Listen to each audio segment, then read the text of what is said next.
સાંપ્રત પ્રવાહના ઓક્ટોબરથી ડિસેમ્બર મહિનાના અગત્યના ચર્ચિત વ્યક્તિઓ ઉપર આપણે ધ્યાન કેન્દ્રિત કરીશું કે જેના વિશે આપણને પરીક્ષામાં પ્રશ્ન પૂછાઈ શકે.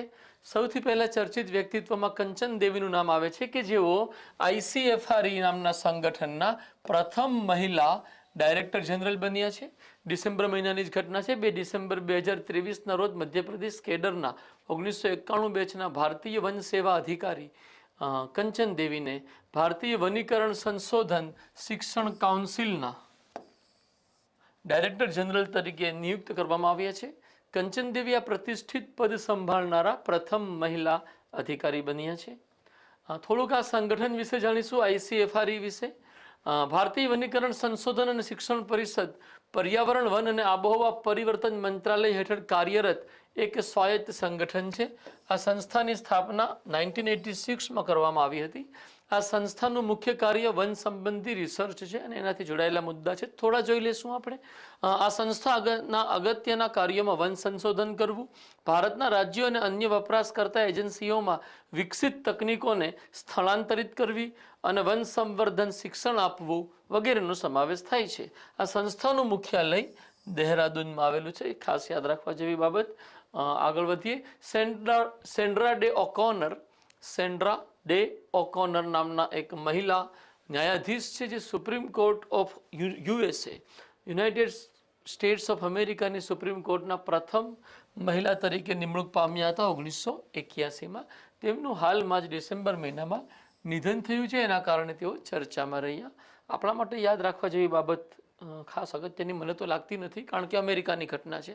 પણ પ્રથમ મહિલા ન્યાયાધીશ અમેરિકામાં છે ઓકોનર.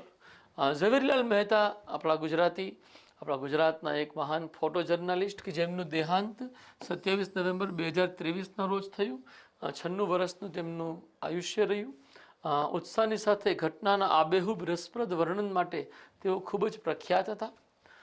એમના વિશે એક બે બાબતો ઓર જોશું. તેમને પદ્મશ્રી એવોર્ડ 2018માં ભારત સરકાર દ્વારા તેમના યોગદાન જે પત્રકારત્વ, સાહિત્ય પત્રકારત્વ અને શૈક્ષણિક પત્રકારત્વમાં જે યોગદાન છે એ યોગદાન માટે પદ્મશ્રી એનાયત કરવામાં આવેલું. તેઓએ ગુજરાત રાજ્યના 13 મુખ્યમંત્રીના જીવન અને સમયગાળાનું દસ્તાવેજીકરણ કર્યું છે અને એના માટે તેઓ લોકપ્રિય થયા છે. પંકજ ત્રિપાઠી સાહેબ ચર્ચામાં રહ્યા. આપ જાણો છો બોલિવૂડના એક સારા કલાકાર છે. 9 નવેમ્બર 2023ના રોજ પંકજ ત્રિપાઠીને UPI સેફ્ટી એમ્બેસેડર તરીકે નિયુક્ત કરવામાં આવ્યા છે. NPCI national payments corporation of ઇન્ડિયાએ ડિજિટલ પેમેન્ટ પ્લેટફોર્મ પર સુરક્ષા જાગૃતતા વધારવા માટે પંકજ ત્રિપાઠીને એમ્બેસેડર તરીકે નિયુક્ત કર્યા છે. આપ જાણો છો OMG2માં પંકજ ત્રિપાઠીનો રોલ બહુ અગત્યનો છે. આ સિવાય ગુંજન સક્સેના એમની ઘણી સારી ફિલ્મો છે. આપ કદાચ જોયેલી હશે, ન જોઈ હોય તો જોઈ લેજો. ગુંજન સક્સેના જોવા જેવી ફિલ્મ છે. હીરાલાલ સામરિયા એમની નિમણૂક થઈ છે માહિતી કમિશનર તરીકે. ક્ષમા કરજો, માહિતી કમિશનર હતા અને મુખ્ય માહિતી કમિશનર તરીકે રાષ્ટ્રપતિ દ્વારા તેમની નિમણૂક કરવામાં આવી છે. થોડું આપણે અહીંયા ઇન્ફોર્મેશન કમિશન વિશે વિસ્તારથી જાણીશું કારણ કે આ સંસ્થાથી એક વૈધાનિક સંસ્થા છે જેનાથી પ્રશ્ન આવી શકે છે. કેન્દ્રીય માહિતી આયોગ સેન્ટ્રલ ઇન્ફોર્મેશન કમિશનની સ્થાપના 2005ના માહિતી અધિકાર અધિનિયમ હેઠળ કરવામાં આવી છે. આપ સૌને ખબર જ હશે કે માહિતી અધિકાર અધિનિયમ 2005 હેઠળ કેન્દ્ર સ્તરે સેન્ટ્રલ ઇન્ફોર્મેશન કમિશન છે અને રાજ્ય સ્તરે સ્ટેટ ઇન્ફોર્મેશન કમિશન સ્થાપવાની પણ જોગવાઈ થયેલી છે. જોકે સંસદના કાયદાથી થયેલ છે એટલે આ એક વૈધાનિક સંસ્થા છે. એ પણ યાદ રાખવું જોઈએ કે આવી સંસ્થા સ્થાપવાની કોઈ જોગવાઈ બંધારણમાં થયેલી નથી. એટલે આ બંધારણીય સંસ્થા તો નથી પરંતુ ગેરબંધારણીય અને વૈધાનિક સંસ્થા છે. આ રીતે આયોગ એક વૈધાનિક સંસ્થા છે, એની જ આપણે સમજ મેળવી. માળખું શું છે આનું? તો કે આયોગમાં એક મુખ્ય કમિશનર અને અધિકતમ 10 માહિતી કમિશનરો હોઈ શકે છે. અધિકતમ 10 અન્ય માહિતી કમિશનરો હોઈ શકે છે પરંતુ 10 જ રાખવા એવું ફરજિયાત નથી. વર્તમાનમાં માત્ર 2 અન્ય માહિતી કમિશનરની નિમણૂક થયેલી છે. તેમની નિમણૂક કોણ કરે છે? આપણે હમણાં જ રાષ્ટ્રપતિ મહોદય સ્વયં એમની નિમણૂક કરે છે. હીરાલાલ સામરિયા સાહેબને આપણે સમજી રહ્યા છીએ સેન્ટ્રલ ઇન્ફોર્મેશન કમિશનર બન્યા છે, મુખ્ય કમિશનર છે. જે પસંદગી કરવામાં આવી છે રાષ્ટ્રપતિ દ્વારા એ એક સમિતિની ભલામણના આધારે એમની નિમણૂક થાય છે.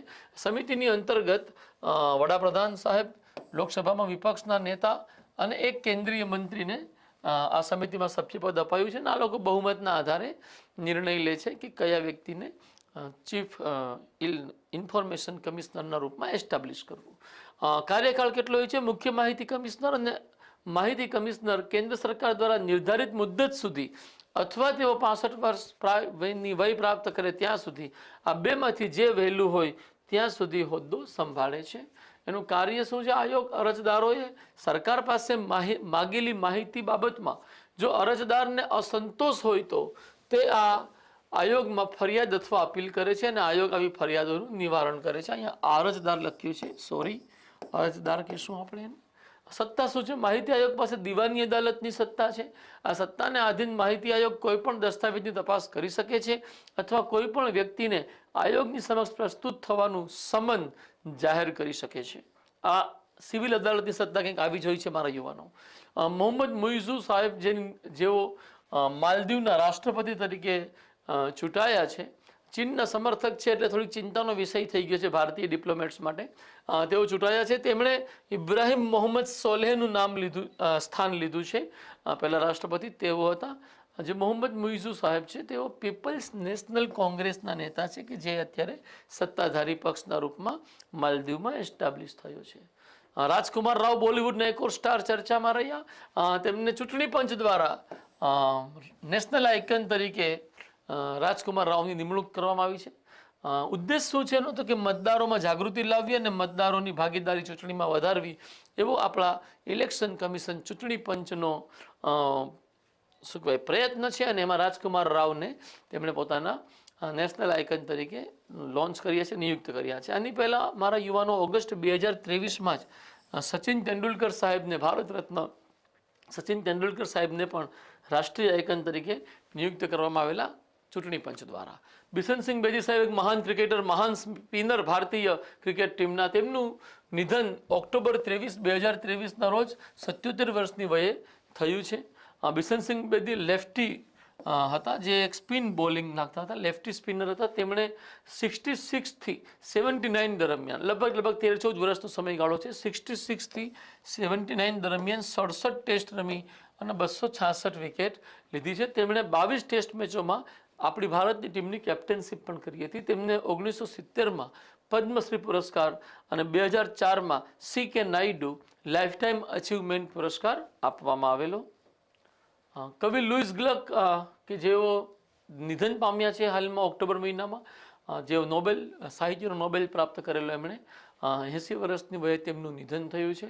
2020માં સાહિત્ય ક્ષેત્રે તેમને નોબેલ પુરસ્કાર મળેલો.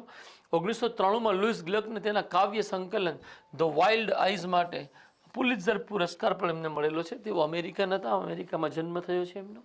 અમારા યુવાનો, ઓક્ટોબરથી ડિસેમ્બરના ચર્ચિત વ્યક્તિત્વોની જેમ અત્યારે અહીંયા આપણે છણાવટ કરી, એવી જ કંઈક છણાવટ અમારા DYSA પ્રિલિમ્સ સ્પેશિયલમાં જાન્યુઆરીથી લઈને સપ્ટેમ્બર સુધીના તમામ ચર્ચિત વ્યક્તિઓની છણાવટ થયેલી છે, જે 12મા ભાગના વિડીયોમાં તમને પ્રાપ્ત થશે. અમારી યુટ્યુબ ચેનલ ઉપરથી ભાગ 12 લઈ અને તમે એ વિડીયો પણ જોઈ લેશો તો ચર્ચિત વ્યક્તિત્વો સમગ્ર વર્ષના સંપૂર્ણ રીતે તૈયાર થઈ જશે અને આવનારી પરીક્ષાઓમાં આપણને અત્યંત હેલ્પફુલ થશે.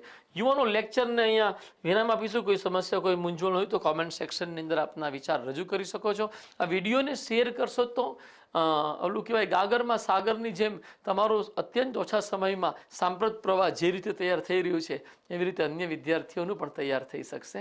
Thank you very much. જય હિન્દ. નમસ્કાર.